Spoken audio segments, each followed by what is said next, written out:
معزز سامعین کرام، آپ سن رہے ہیں ڈیاری اردو چینل پر داستان امیر حمزہ، سب ہیڈنگ لندور اور امیر حمزہ میں مقابلہ۔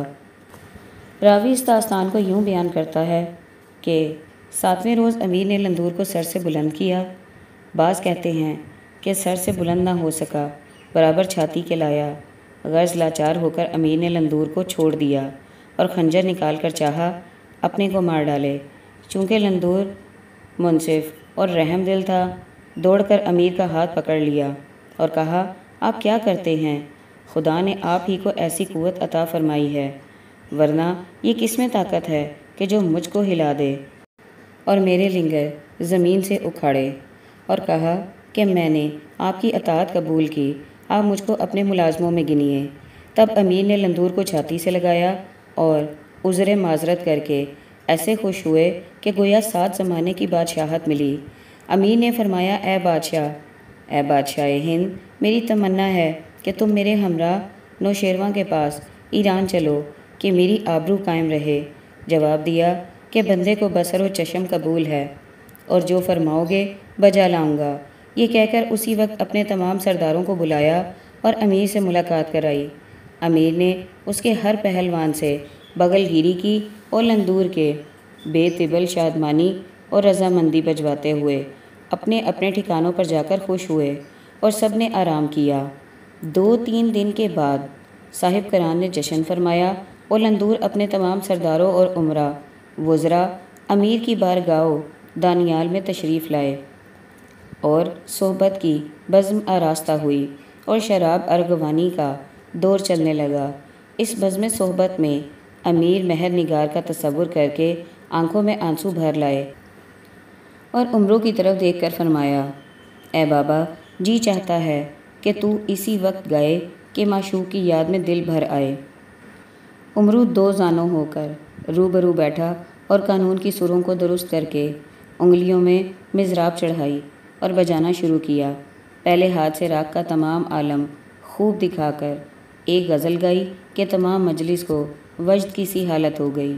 امیر بھی خوب روئے اور امرو کو خوش ہو کر فرمایا، اے امرو، ہم نے جو شرط کی تھی کہ ہندوستان فتح ہونے کے بعد ہم 70 صندوق زر سرخ تم کو دیں گے، آج اسی وقت 70 صندوق زر سرخ کے، جن میں 12,000 تمن ہے، تجھے بخشے۔ اور قریب 2 پہر کے خاصا تناول فرمایا۔ بعد دسترخوان اٹھا لیے گئے اور خاصوں نے خاص دان لا کر حاضر کیا۔ امیر و لندور ہم نمک ہوئے۔ بعدہ 2 پہر خسرو ہندوستان نے اٹھ کر عرض کی کہ خان زادہ امیدوار ہے کہ خداوند اس بیت الحزن میں تشریف فرما کر اس مکان کو منور فرما دیں اور اس کم ترین کی ضیافت قبول کریں۔ لندور رخصت ہو کر اپنے شہر میں جا کر 7 روز تک امیر کی ضیافت کی تیاری کرتے رہے۔ 8ویں دن سوار ہو کر ظفر اثر میں گیا اور امیر کو بما تمام سرداروں کو اپنے ہمراہ اپنے ظفر اثر کی طرف روانہ ہوا۔ امیر کے لشکر کی حفاظت کے لیے عادی پہلوان پیچھے رہا۔ جب امیر کی سواری چلی تو امیر کے سر پر زر سرخ نثار کرتا ہوا چلا۔ غرض اسی طرح سے امیر کو اپنی بارگاہ میں لے گیا اور سرداروں سے نظریں دلوائیں۔ امیر ایک تخت پر بیٹھے اس بارگاہ کو ایسا دیکھا کہ بارگاہ نوشیروان بھی اس کی برابری نہیں کر سکتی تھی، اور جیسے جوانان ہندی ان محلوں میں بیٹھتے تھے ان کو امیر نے دیکھا، اور جیسے جو انان ہندی ان محلوں میں بیٹھے تھے ان کو امیر نے دیکھا کہ ہر ایک کی وضع نئی معلوم ہوتی تھی اور ہر ایک شخص نظروں میں دوست معلوم ہوتا تھا، اور لندور دستے ادب باندھے ہوئے خدمت گاری میں حاضر تھا۔ لندور نے ہر ایک خود و کلاں کی کمال خاطرداری کی اور امیر کے لشکر میں جو جوان محافظت کو جاتا تھا دوسرے دن اسے بلا کر شریک کرتا تھا اور اس کے عوض میں کسی اور کو بھیجتا تھا، اور امیر تو بما سرداران جشن میں ہے۔ اب گستم کا حال ملاحظہ فرمائیے۔ سب ہیڈنگ گستم کا امیر حمزہ کو زہر دینا۔ 2 شنبہ کو قصہ یہاں تک بیان کیا تھا کہ امیر جشن میں رہے اور گستم پہلوان شکستہ لندور کے سامنے سے بھاگا اور ایک پہاڑ کے دامن میں جا کر اترا، لیکن ہر روز امیر کی خبر منگوایا کرتا تھا۔ ایک دن عیاروں نے یہ خبر دی کہ لندور نے کئی روز سے امیر کی بما تمام سرداروں کے ضیافت کی، چنانچہ آج سوائے مقبل وفادار کے لشکر میں کوئی نہیں ہے اور تمام لشکر خالی ہیں۔ یہ سن کر بہت خوش ہوا اور مہر نگار کی 2 کنیزیں جو اپنے ہمراہ لایا تھا اور امیر نے ان کو محل میں دیکھا ہوا تھا، ان کو اپنے پاس بٹھایا اور شیشے شراب کے منگوا کر ان کے منہ پر نقلی مہر لگا کر بما ایک اشتیاق کے ان کو لکھ دیا اور کہا، تم اپنی صورت مردوں کی بنا کر ہتھیار باندھ لو اور یہ شیشے لے کر امیر کے لشکر میں جاؤ۔ مقبل دلائیہ میں ہے، اس سے جا کر کہو کہ ہم کو مہر نگار نے امیر کے پاس بھیجا ہے، وہ تم کو لے جائے گا، پس کسی نہ کسی طرح یہ شراب امیر کو پلاؤ اور تم جلدی چلے آؤ۔ لیکن اس نے اس شراب میں کئی شکال زہر ملا کر انہیں دے دیا تھا کہ اگر اس کا ایک قطرہ دریا میں گرے تو اس کے کنارے کی تمام مچھلیاں مر جائیں۔ وہ شیشہ دے کر لشکر اسلام کی طرف روانہ کیا۔ یہ دونوں بد ذاتیں گھوڑوں پر سوار اور لوازم مسافری اپنے تن سے لگا کر اسی رات لشکر میں آئیں تو طلائیہ داروں نے ان کو روکا کہ تم کون ہو اور کہاں سے آئے ہو؟ جواب دیا، ہم ایران سے آئے ہیں اور امیر کے پاس جانا ہے۔ وہ لوگ ان دونوں کو مقبل کے پاس لے گئے۔ مقبل نے ان سے پوچھا، تمہارے آنے کی کیا وجہ ہے؟ کہا، ہمارے پاس کچھ پوشیدہ راز ہے، وہ خلوت میں کہیں گے۔ تو مقبل نے ان کو اپنے پاس بٹھلایا اور تمام لوگوں کو کنارے کیا اور ان کی طرف متوجہ ہوا۔ ان دونوں نے کہا کہ ہم مہر نگار کی کنیزیں ہیں اور امیر حمزہ ہمیں پہچانتے ہیں، اس نے اپنے خاص شراب شیشے میں کر کے بھیجی ہے اور یہ خط دیا ہے، اور ہم یہاں کا حال سن کر قافلے سے جدا ہو کر آئی ہیں۔ یہ سن کر مقبل نہایت خوش ہوئے اور کئی آدمیوں کو ان کے پاس بٹھا کر لندور کے لشکر کی طرف چلا اور بارگاہ میں جا کر امیر کے کان میں کچھ آہستہ سے کہا تو امیر کے سینے میں آتش عشق مہر نگار کی روشن ہوئی۔ امیر نے بے اختیار ہو کر خسرو ہندوستان سے فرمایا کہ مجلس اسی طرح رہنے دو، مجھے کچھ ضروری کام ہے، ایک ساتھ میں آتا ہوں۔ اور عمرو سے فرمایا، تم میرے عوض خسرو ہندوستان کی خدمت میں رہو کہ ناخوش نہ ہونے پائے۔ یہ کہہ کر مقبل کے ہمراہ سوار ہو کر اپنے لشکر میں آئے اور خیمے میں جا کر ان دونوں کو بلوایا۔ انہوں نے مجرا کیا اور امیر کے روبرو خط رکھ کر شیشہ پیش کیا۔ امیر نے ان دونوں کو دیکھا کہ واقعی مہر نگار کی کنیزیں ہیں۔ خط لے کر دیکھا تو مہر نگار کی مہر کو بوسے دیے تو ان دونوں نے عرض کیا کہ یہ شراب آپ کے لیے بھیجی ہے۔ امیر نے ان شیشوں پر مہر دیکھی تو ایک کا منہ کھول کر شمع دان کی طرف لایا اور مہر نگار کو یاد کر کے شیشہ منہ سے لگایا اور پی گئے۔ جو ہی شراب حلق سے نیچے اتری کہ ایک ہچکی امیر کو آئی اور گر کر بے ہوش ہو گئے۔ ان دونوں نے دیکھا کہ حمزہ کا کام تمام ہوا تو کئی میخیں خیمے کی اکھاڑ کر پچھلی طرف سے فرار ہوئے اور امیر نے یہاں ہر چند ہاتھ پاؤں مارے لیکن کوئی اور نہ آیا۔ امیر نے یہاں تک بے قراری کی کہ قالین کے ٹکڑے ہوئے اور زمین پر گر پڑے، اور وہاں لندور نے 2 ساعت تک دیکھا کہ نہ آئے تو عمرو سے کہا کہ خواجہ بغیر امیر مجلس بے رونق ہے، 400 تمن اپنے جوتیوں کے موم روغن کے لیے دیے۔ عمرو سے کہا، کسی طرح امیر کو جلد لا کر انعام پاؤ۔ عمرو زر کا نام سنتے ہی خسرو کو آداب بجا لایا اور اپنے لشکر کی طرف روانہ ہوا اور بارگاہ کے دروازے پر جا کر پوچھا کہ صاحب کران کیا کرتے ہیں؟ مقبل وفادار نے کہا کہ مہر نگار کی کنیزیں آئی ہیں، ان سے خلوت خانہ میں کچھ باتیں کرتے ہیں۔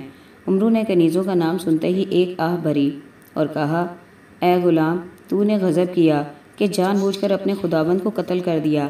یہ کہتے ہی بے تابانہ اندر جا کر دیکھا تو امیر کی صورت نظر نہ آئی۔ تب شمع روشن کر کے نظر کی تو امیر کا بدن سیاہ ہو گیا تھا اور تمام بدن پر آبلے ہو گئے تھے، اور وہ شراب کا شیشہ ڈھونڈنے لگے لیکن کہیں نہ پایا۔ تب خیمہ کی میخیں اکھڑی ہوئی دیکھ کر سمجھ گئے کہ اسی راہ سے بھاگی ہیں۔ آپ بھی اسی راہ سے نکلا اور ان کے پیروں کے نشان پر چلا اور لشکر سے باہر ہوا تو کچھ شخص یہ کہتے تھے کہ اچھا وقت آیا کہ امیر کا نام و نشان تمام ہوا۔ عمرو نے سمجھ لیا کہ بس یہی ہیں، کمر سے خنجر نکال کر دوڑا اور نعرہ لگایا اور کہا، او بی، کہاں جاتی ہو؟ تم نے بڑا غضب کیا۔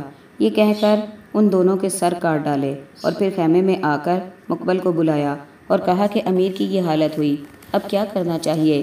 مقبل سر پیٹنے لگا کہ یہ کیا ہوا؟ عمرو نے کہا کہ خاموش، ایسا نہ ہو کہ اس بات سے کوئی واقف ہو۔ تو امیر کی نگہبانی کر اور کسی کو اندر نہ آنے دینا جب تک میں نہ آؤں۔ ایسا نہ ہو کہ لشکر ہند یہ مقدمہ سن کر پھر جائے۔ اس غرض سے میں پہلے جا کر اس کا بندوبست کرتا ہوں اور بعد اس کے امیر کے اچھا ہونے کی تدبیر ہوگی۔ یہ کہہ کر اپنے لشکر سے باہر آیا اور لندور کے پاس گیا اور زمین خدمت کی چومی اور کہا، صاحب کران اس وقت کام میں ہیں، اس وقت نہ آ سکیں گے اور آپ کی خدمت میں کچھ کہلا بھیجا ہے، اگر تنہائی ہو جائے تو عرض کروں۔ لندور اٹھ کھڑا ہوا اور علیحدہ لے جا کر عمرو نے کہا، بات یہ ہے کہ نوشیروان کے پاس سے ایک سردار آیا اور کہتا کہ لندور کی اطاعت سے مجھے جب اعتبار آئے کہ اسے دست بدست طلب کرو، اور مشورتاً یہ ارادہ کیا کہ تمہیں چند روز قید میں رکھیں گے۔ اگر آپ اس تکلیف کو برداشت کر سکیں گے تو چلیے اپنے ارکان دولت اور سرداران مملکت کو تاکید کریں کہ کوئی اس بات سے آزردہ خاطر نہ ہو۔ لندور نے کہا، اے عمرو، یہ بات کیا ہے کہ اگر میرا سر طلب کریں تو بھی حاضر ہے۔ باہر آ کر اپنے سرداروں کو سمجھایا اور اپنے ہاتھ باندھ کر فیل میمونہ مبارک پر سوار ہو کر لشکر اسلام میں آیا۔ عمرو نے دیوانہ خانہ میں جا کر کھانا کھلایا اور شراب پلائی، اور اس میں بے ہوشی کی دوا ملی تھی کہ پیتے ہی لندور بے ہوش ہوا۔ تب عمرو نے توقے زنجیر ڈال کر صندوق میں مقفل کیا اور اس وقت لشکر کو لے کر کوہ سراندیپ کے اوپر گیا اور فوج ہند شورش نہ کرے کئی ہزار تیر انداز لشکر کی حفاظت کو بٹلائے، اور سرداران ہند بھی جمع ہو کر پہاڑ کے دامن میں اترے، چونکہ لندور نے قسم دی تھی کہ اگر مجھ کو مار ڈالیں پر تم ان کے لشکر کی بے ادبی نہ کرنا، اس لیے کوئی حرکت نہ کرتا تھا۔ عمرو سب کو پہاڑ پر ہوشیاری سے بٹھا کر آپ پہاڑ سے نیچے اترا، ایک طرف کو روانہ ہوا کہ کوئی قلعہ مستحکم ہاتھ لگے اور لشکر کو لے کر اس میں رہیں تاکہ فوج ہند کوئی حرکت نہ کر سکے۔ اسی خیال میں ایک جنگل میں چاروں طرف راستہ دیکھنے لگا اور دیکھا کہ اس صحرا میں دو آدمی سردار وضع گھوڑے اڑائے چلے آتے ہیں۔ عمرو ان کو دیکھ کر ایک پتھر کے نیچے جا چھپا کہ وہ سوار بھی وہیں آ کھڑے ہوئے اور کہا، عمرو یہی ہے۔ پھر وہ نزدیک آ کر کہنے لگے کہ اے عمرو، فرمایا، حضرت ابراہیم کا جھوٹ نہیں ہے، پتھر کے نیچے سے نکل اور جی کو تشویش میں مت ڈال۔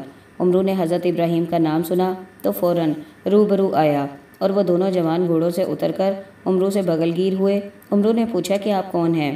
انہوں نے کہا، ہم شاہ پال ہند کے بیٹے صابر و صبور ہیں، ہم کو حضرت ابراہیم نے خواب میں تمہارا نام و نشان دے کر بھیجا ہے، آپ اس قلعہ میں اپنا لشکر جلد لے جائیں کہ امیر وہاں جلد شفا پائیں گے۔